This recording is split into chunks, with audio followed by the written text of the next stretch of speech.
বুধবার রাত থেকে জল যন্ত্রণায় ভুগছে হাওড়া পুর এলাকার একটা বড় অংশ। ৮ নম্বর ওয়ার্ডের বেলগাছিয়া ভাগাড়ের কাছে ভূগর্ভস্থ পাইপলাইনে বড়সড় ফাটল দেখা যায়। পরের দিন মেরামতি করতে গিয়ে মাটি ধসে পড়ায় বিপত্তি আরো বাড়ে। নতুন ঘর বানিয়ে পার ধরে গেছে, যদি বাচ্চা কাচ্চা চাপা পড়ে যায় তাদের জন্য জল পাচ্ছি না।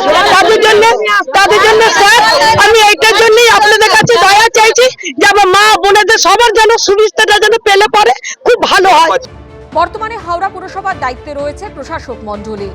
নির্বাচিত বোর্ডের মেয়াদ শেষ হয়েছে 2018 সালে, কিন্তু নানা জটিলতায় হাওড়া পুরসভায় ভোটই হয়নি।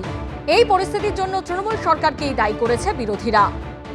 হাওড়াতে দেখে তো বোঝা গেল কোন গভর্নেন্সের ব্যাপার নেই, কোন নির্বাচিত প্রতিষ্ঠান সেই বিবেচনায় নেই। 500 বছর ধরে শুধু তৃণমূলের মাতব্বরি করার জন্য যেভাবে একটা মিউনিসিপ্যালিটি, এবং একটা এরকম বহু জায়গাতেই হচ্ছে, হাওড়াতে ডিয়ারিং এক্সাম্পল যেভাবে ধ্বংস করা হলো, আজকে বিপত্তিটাকে বুঝতে পারছেন, কেউ জবাব দেওয়ার মতন নেই। কিন্তু 2016 সালে বালি পুরসভাকে হাওড়া পুরসভার সঙ্গে জুড়ে দেওয়া হয়।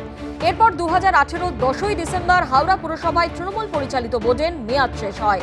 হাওড়া থেকে বালি পুরসভাকে আলাদা করতে 2021-এর 12ই নভেম্বর বিধানসভায় হাওড়া পুরসভা সংশোধনী বিল পাশ করায় রাজ্য সরকার। কিন্তু সেই বিলে তৎকালীন রাজ্যপাল জগদীপ ধনকরের সম্মতি না মেলায় থমকে যায় ভোট প্রক্রিয়া। পুরসভা পরিচালনার দায়িত্ব থেকে যায় প্রশাসক মণ্ডলীর হাতে। প্রায় 7 বছর ধরে এই টানাপোড়েনে ভোট হয়নি। তার জেরেই এলাকায় একাধিক উন্নয়নমূলক কাজ থমকে রয়েছে বলে অভিযোগ বিরোধীদের। তৃণমূল কংগ্রেস ছেলে খেলা করছে, ওদের নিজের দলীয় সমস্যা, যে কারণে নির্বাচন হতে পারছে না। 6 বছর ধরে একটা বড় মহানগর তার ইলেকশন আটকে রেখেছে। অতএব 6 বছর ধরে নির্বাচন আটকে রাখার কারণে ওখানে দেখভাল করার কেউ নেই। এখন তো যা চলছে লুটেপুটে খাওয়া চলছে, কারণ দেখার কেউ নেই, ওখানে নতুন করে কিছু করার কেউ নেই। অতএব এই নামে প্রশাসক আছে, কিন্তু চারিদিকে লুট চলছে। হিথ্রো লন্ডনের এয়ারপোর্ট খুব বিখ্যাত জায়গা, দিনে 1000-এর বেশি প্লেন ল্যান্ড করে, সেখানে আগুন লেগেছে। এটা একটা দুর্ঘটনা।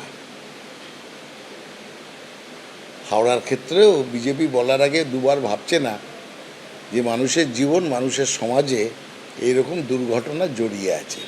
সব কিছু নিয়ে রাজনীতি চলে না। পুনর্বিন্যাস করে হাওড়ার 50টি ওয়ার্ডকে 66টি ওয়ার্ড করা হয়েছে। তাই ভোট করানোর ক্ষেত্রে আর কোনো আইনি জটিলতা নেই বলেই খবর রাজ্য নির্বাচন কমিশন সূত্রে। রুমা পালের রিপোর্ট, এবিপি আনন্দ।